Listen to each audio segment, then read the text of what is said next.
show you how to do a formal table setting.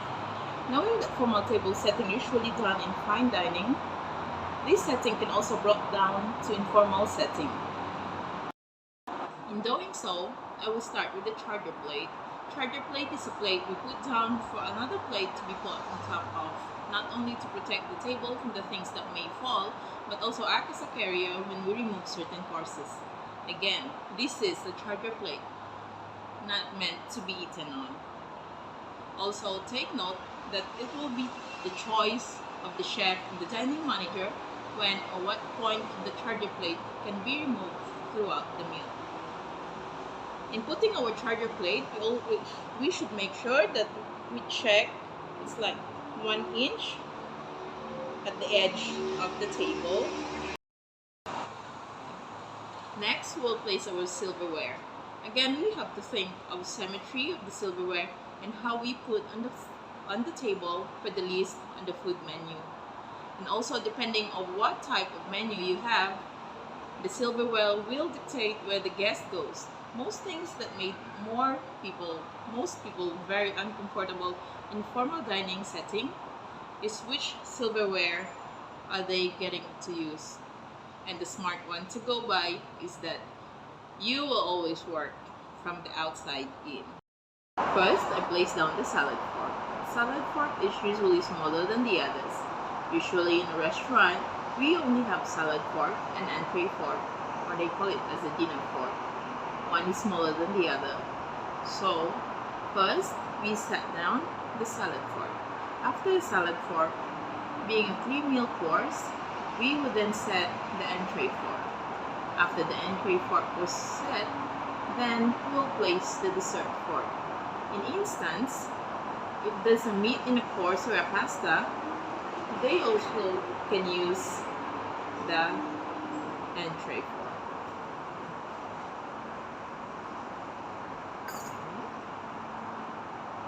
And we should also check, so we will have the symmetrical table, and we should check that it should be 1 inch or 1/4 of an inch at the edge of the table. Our entree fork.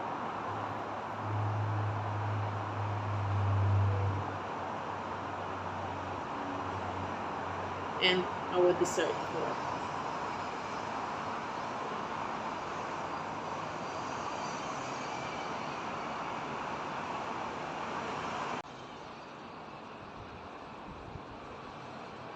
So in reviewing that, we have salad fork, entree fork or the dinner fork, and we have the dessert fork. We would also place knives and spoons. When we sit on the table and we saw the teaspoon laid, most people wonder what to do with it.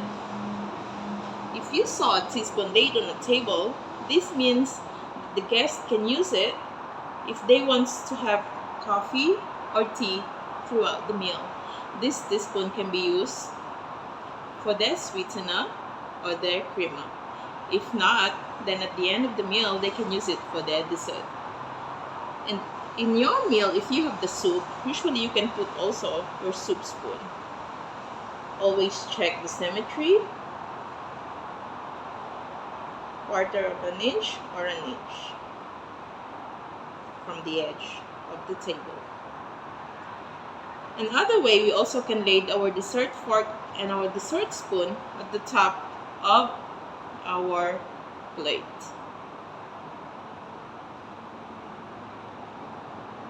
Make sure that the handle of your dessert spoon is facing the right hand of your guest and your dessert fork handle is facing the left hand of your guest. Next, we'll put our salad knives. We tend to use salad knives because some of the veggies, it's not easy for you to eat on, so you need to cut it for your convenience. So we need to use our salad knife.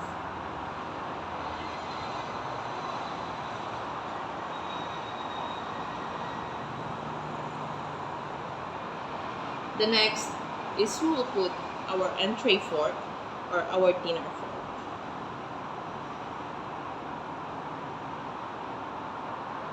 Always remember that the sharp side of our knife should face the plate. Next, we'll add the B&B known as the bread and butter plate. This will always go to the left side of the guest, and with that, we will put our butter knife. We can put our butter knife on the top of our bread plate, or also we can put it here, outside of our bread plate on top of it. And again, make sure that the handle of our butter knife is facing our guest, so our guest knows that which plate are they going to use for the bread and butter. If a guest happens to be left-handed, unfortunately, we didn't cater to that in table setting. But letting someone know or moving it is not a problem. Remember, we always think of our guests or our diners' convenience.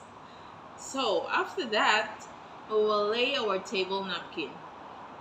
As for me, I will just choose to have this kind of table napkin folding, so it looks like very clean and neat. So I will just lay it like that. So we make sure that we're covered only for the courses that we have. So first, we put our water goblet. Always place it right above the knife. After I put the water goblet, I will go to the champagne glass. Champagne glass always comes before the water goblet. Being the champagne is a starter for a meal. It's a way to cleanse the palate or ready for the next meal to be served.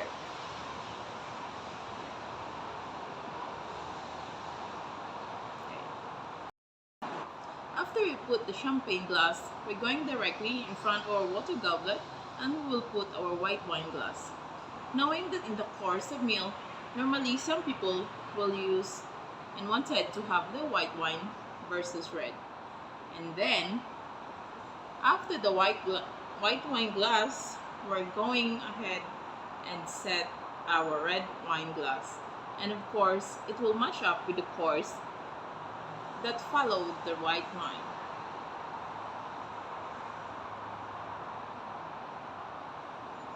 And this is how I prepare my formal table setting.